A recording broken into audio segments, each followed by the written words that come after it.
Béni soit Dieu le Père de notre Seigneur Jésus-Christ pour cette nouvelle vidéo. Je remercie vraiment le Saint-Esprit pour l'inspiration qu'il me donne pour faire ces vidéos. Je tiens à le préciser, mes frères et sœurs, je ne suis rien si ce n'est la grâce de Dieu, si ce n'est l'Esprit de Dieu. Je ne suis absolument rien, je suis comme vous, je suis un instrument entre les mains du Seigneur et toute la gloire et l'honneur revient à notre Seigneur Jésus-Christ. Toutes ces vidéos sont faites pour sa gloire, afin que les écailles de nos yeux puissent tomber par l'aide du Saint-Esprit, pour que vraiment toute l'honneur et la gloire reviennent à notre Seigneur et Sauveur Jésus-Christ, celui qui est assis sur son trône de gloire à l'agneau immolé. C'est vraiment à lui que toutes ces vidéos sont pour sa gloire, pour lui rendre hommage, pour le glorifier. Donc mes frères et sœurs, l'honneur ne revient pas à un homme, mais elle revient à notre Seigneur de gloire. Je tiens véritablement à le préciser, mes frères et sœurs, je tiens à le préciser, je suis un frère comme vous. Je ne suis pas meilleur que vous, je suis véritablement comme vous, je tiens véritablement à le préciser. Je remercie vraiment le Père pour cette vidéo qui va être faite. L'Église qui ratera l'enlèvement. Je remercie vraiment le Père parce que c'est lui qui nous inspire, c'est lui qui nous donne sa parole. Alors pourquoi l'Église qui ratera l'enlèvement? Vous me direz peut-être, frères et sœurs, que l'Église ne peut pas rater l'enlèvement. Si je me fais appeler Église, si je fais partie d'une Église, je ne peux pas rater l'enlèvement. Alors vous verrez, frères et sœurs, que malheureusement, on peut s'appeler Église, mais rater bel et bien l'enlèvement. Je vais prendre un exemple dans l'une des 7 églises de l'église de l'Apocalypse. Et je vais prendre la dernière église, l'église de Laodicée. Et vous verrez que, mes frères et sœurs, lorsque vous regardez dans le livre d'Apocalypse, vous verrez que les 7 églises étaient dans la main de Jésus. Et que Jésus va les appeler églises. Mais vous verrez que sur les 7 églises, il n'y a que seulement 2 églises qui recevront des éloges de la part du Seigneur. Nous avons l'église de Smyrne et l'église de Laodicée. L'église de Laodicée, c'est l'église fidèle, l'église qui garde la parole. Et l'église de Smyrne, c'est l'église persécutée, c'est l'église qui, voilà, l'église persécutée, tout simplement. Et je vais prendre justement, nous allons prendre un exemple par rapport à l'église de Laodicée. Laodicée qui est la dernière église sur les 7. Je suis dans Apocalypse chapitre 3, à partir du verset 14. Écrit à l'ange de l'église de Laodicée. Voici ce que dit l'Amen, le témoin fidèle et véritable, le commencement de la création de Dieu. Je connais tes œuvres. Je sais que tu n'es ni froid ni bouillant.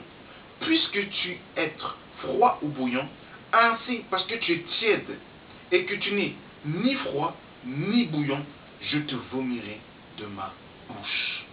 Je vais m'arrêter là d'abord dans un premier temps. Alors, on voit que Jésus va reprocher à l'ange de l'église de Laodicée, il va le reprocher dans un premier temps, parce que tu n'es ni froid ni chaud et que tu es tiède, je te vomirai. Et on voit que pour être vomi, il faut au préalable être à l'intérieur de Jésus-Christ. Donc Jésus ici fait ce reproche à l'ange de l'église de Laodicée. Il lui dit que si tu n'es ni chaud ni froid, si tu ne veilles pas, eh ben je te vomirai.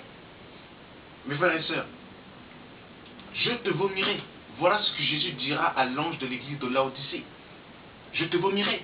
Pour vomir quelque chose, il faut d'abord que cette chose soit d'abord en nous, frères et sœurs. Donc tu peux te faire appeler église, mon frère, ma sœur. Si tu ne veilles pas, si tu es ni chaud ni froid, tu peux être vomi de la part de Jésus, mes frères et sœurs. Tu peux être vomi. Voilà pourquoi la doctrine qui dit qu'une fois sauvé sur la vie, on ne peut pas perdre le salut, c'est une doctrine qui provient de la gêne, mes frères et sœurs. C'est une doctrine qui vous prédestine et qui vous conditionne pour que vous caressez dans le sens du poil, afin que vous puissiez vivre dans une vie de péché et que vous n'ayez pas cette conviction afin de sortir du péché. Regardez ce que Jésus dira à l'ange de l'église d'Éphèse. Nous sommes dans Apocalypse chapitre 2 à partir du verset 1. Écrit à l'ange de l'église d'Éphèse. Voici ce que dit celui qui tient les 7 étoiles dans sa main droite, celui qui marche au milieu des 7 chandeliers d'or. Je connais tes œuvres, ton travail, ta persévérance. Je sais que tu ne peux supporter les méchants et que tu as éprouvé ceux qui se disent apôtres et qui ne le sont pas, et que tu les as trouvés menteurs, et que tu as de la persévérance, que tu as souffert à cause de mon nom, et que tu n'étais point lassé. Mais ce que j'ai contre toi, c'est que tu as abandonné ton premier amour. Souviens-toi donc d'où tu es tombé, repens-toi et pratique tes premières œuvres. Sinon, je viendrai à toi et j'ôterai ton chandelier de sa place, à moins que tu te repentes. Donc on voit que Jésus va reprocher à l'église, à l'ange de l'église d'Éphèse, qu'il était tombé, parce qu'il avait perdu son premier amour. Et Jésus va lui dire par la suite que il lui dira en fait que j'ôterai ton chandelier de ta place. Et ici, c'est l'esprit, mes frères et sœurs. Donc on voit qu'on peut se faire appeler Église par le Seigneur Jésus-Christ. Mais si nous ne veillons pas, si nous ne combattons pas, si nous ne marchons pas droitement, frères et sœurs, le Seigneur peut nous faire des reproches. Et si on ne se repent pas et qu'on demeure dans cet état-là, frères et sœurs, il peut se passer des choses terribles pour nous. Alors j'ai pris cet exemple pour montrer qu'on peut se faire appeler Église, frères et sœurs, mais si on ne veille pas, si on persévère dans le bourbier, autrement dit dans le péché, dans la malice, si on persévère dans des choses qui ne plaisent pas à Dieu, frères et sœurs, on peut être vomi, on peut être écarté, on peut être retranché. Voilà pourquoi nous devons veiller, mes frères et sœurs. Et nous allons rentrer maintenant dans le vif du sujet. Nous sommes dans 1 Thessaloniciens, chapitre 5, à partir du verset 1. La parole de Dieu nous dit: pour ce qui est des temps et des moments, vous n'avez pas besoin, frères, qu'on vous écrive. Car vous savez vous-même que le jour du Seigneur viendra comme un voleur, dans la nuit, quand les hommes diront paix et sûreté.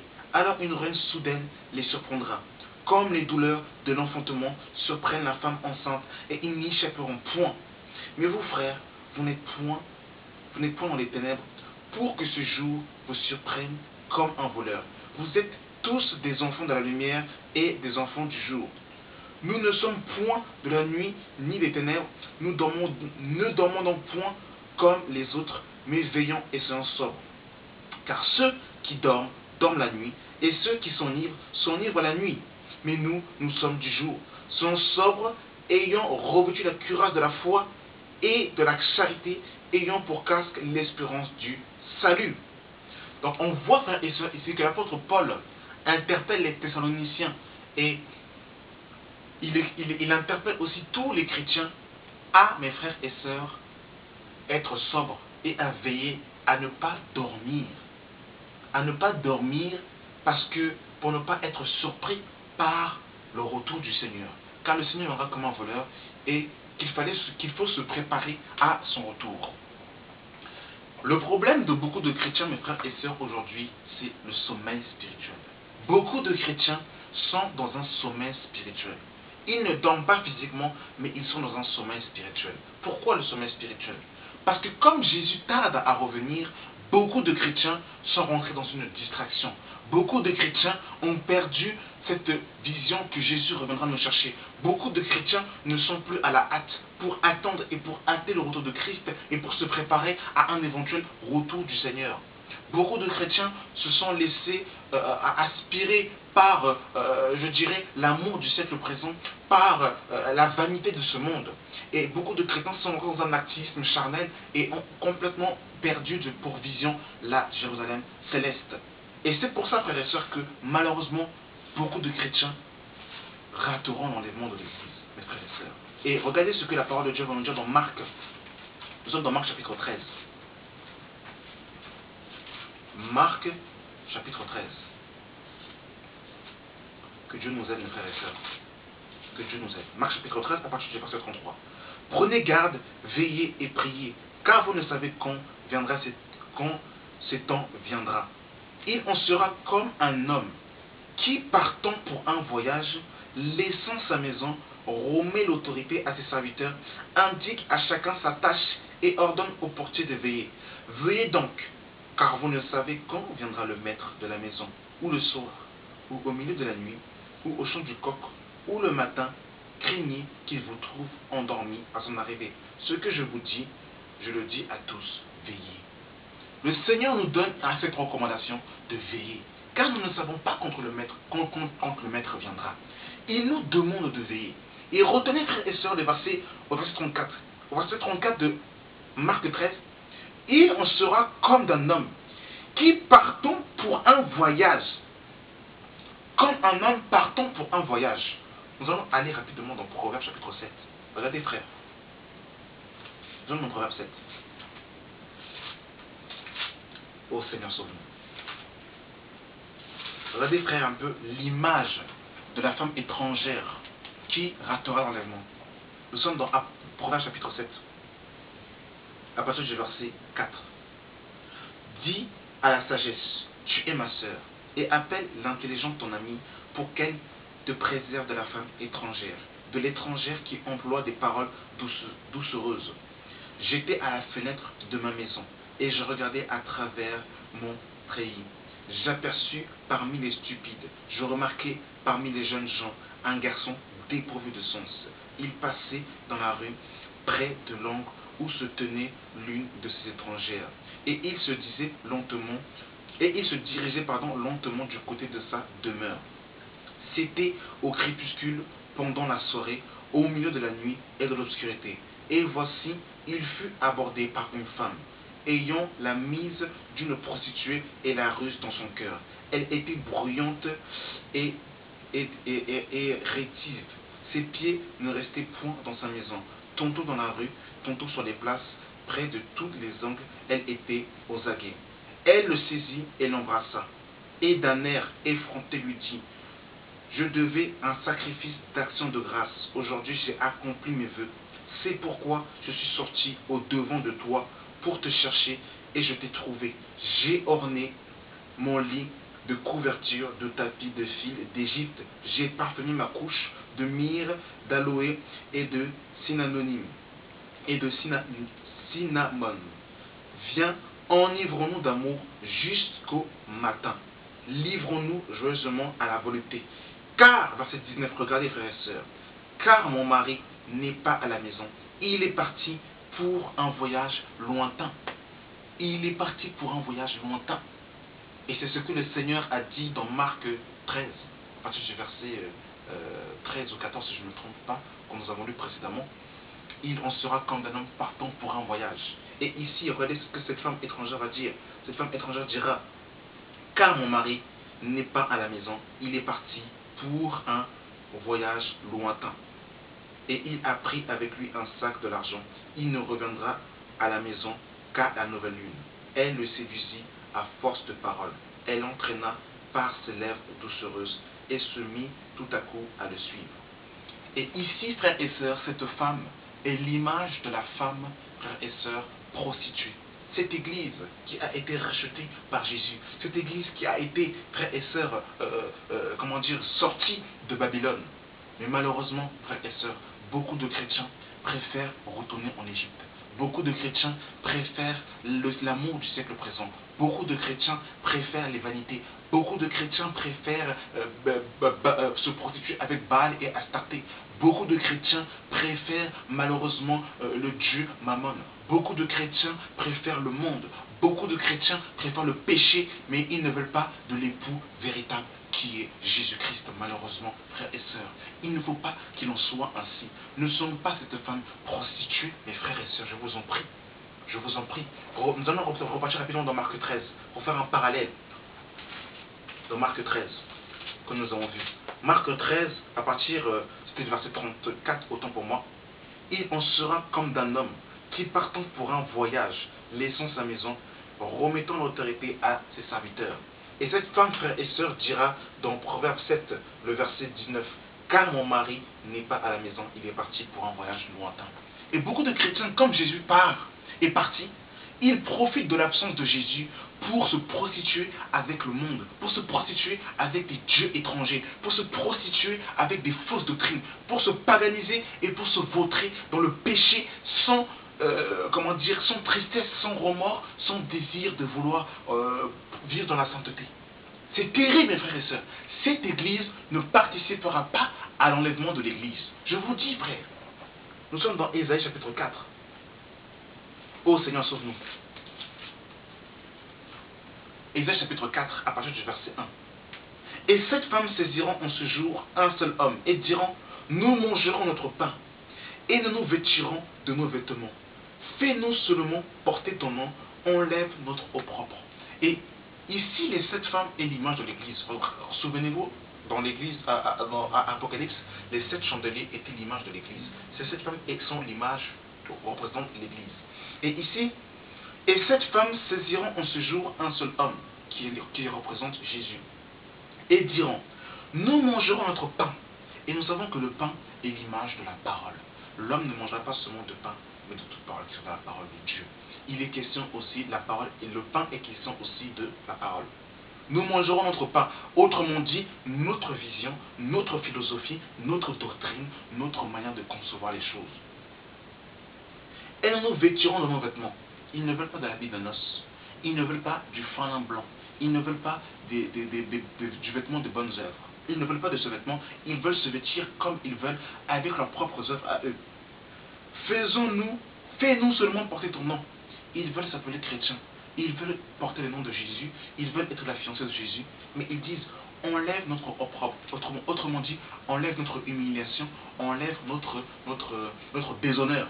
Enlève nos péchés. Voilà l'Église qui ratera l'enlèvement de l'Église. Cette Église qui ne veut pas de la parole de Dieu. Cette Église qui ne veut pas du vêtement que Christ lui donne. Et cette Église qui veut seulement que Christ enlève son péché, mais veut vivre comme il le veut. Une Église complètement paganisée. Une Église complètement adultère. Une Église, c'est terrible, frères et sœurs. Une Église rebelle, un cœur impénitent et qui veut dominer Christ comme une Jézabel. Cette Église ne participera pas, frères et sœurs, à l'enlèvement de l'Église. Voilà pourquoi, mon frère, ma sœur, tu dois, moi le premier, nous devons nous examiner pour savoir si véritablement nous voulons du pain de Jésus, si véritablement nous voulons des vêtements de Jésus, et si véritablement nous voulons de sa parole et de sa volonté, faire sa volonté. Il faut que nous nous examinons, mes frères et sœurs, sinon nous ne participerons pas à l'enlèvement de l'Église. Frères et sœurs, nous sommes dans Jacques chapitre 4. Oh frères et sœurs, que Dieu nous aide. Que Dieu nous aide véritablement. Que Dieu nous aide. Que Dieu nous aide. Jacques chapitre 4 à partir du verset 4.